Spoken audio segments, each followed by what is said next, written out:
Hi, I'm Jenny with ShowMeCute, and I have a really exciting project for you today, which is a multi-purpose project. It can be used as a Valentine's box or just a decorative box that you could use in a bedroom or however you want to use it. So for a list of supplies, go to ShowMeCute.com, and I will have more detailed photos as well as all the items that I used and what stores I shopped at, as well as pricing. So to start out, this started a few years ago with making really cute Valentine's boxes for my kids. This one I found at Hobby Lobby, and they're always 50% off. And I think this one, yeah, it was $4.29 full price, so $2 with your 50% off coupon. And what we're going to do is Mod Podge scrapbook paper on, and then put really cute stuff on the top. You will be wowed and amazed at the end. Okay, so this is the color scheme. I'm kind of going for a more romantic, girly box, which will do well afterwards in a bedroom, just as a junk box or whatever you, trinkets, however you want to use it.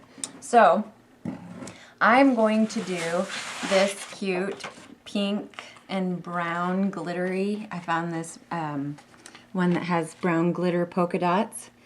And so to start out, to Mod Podge, you need this kind of Mod Podge right here. They have at all kinds of craft stores. And so I have that in my box, and there's all kinds of shapes of boxes as well. You just have to pick out whatever works best for you. And so the first thing I'm going to do is measure.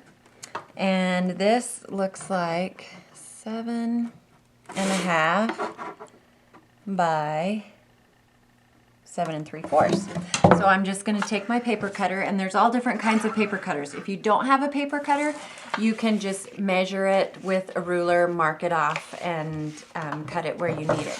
So I needed 7.5 by 7 3/4, which I have, and so that will fit nicely on that side.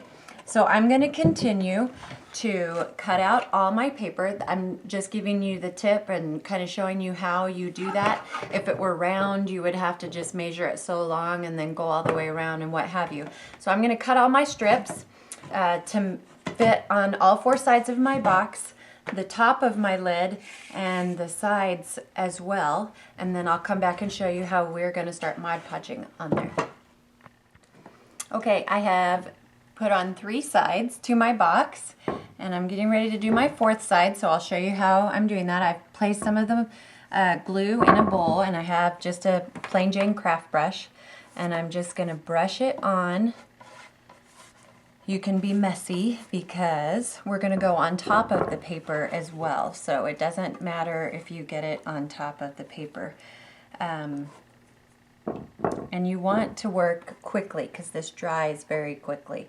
So brush, brush, brush, and be generous with your amount as well. Okay, we have that on there, and then I'm just going to take the piece of paper the correct direction and stick that on, and just kind of hold it for a second.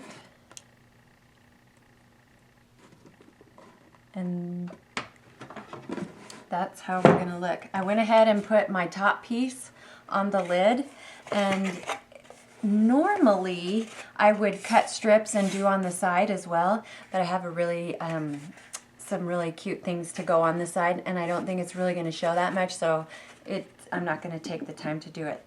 So, and you will also notice that the paper will kind of bubble up or crinkle up just a little bit. You can't really help that. So don't be discouraged if you didn't get a nice flat look to your paper. That's part of the Mod Podge look. Okay, so to protect your paper and seal your paper, you're going to take the glue and you are going to put it on the top as well. And it will dry totally clear and beautiful. And it will give it a nice finished look. So you're just going to take your brush and go over all of your paper on the outside as well. And when I'm finished with this step, I'll come back and show you how I'm going to finish off my box. All right, I have finished all my Mod Podge and started on my fancy parts. Fancy parts.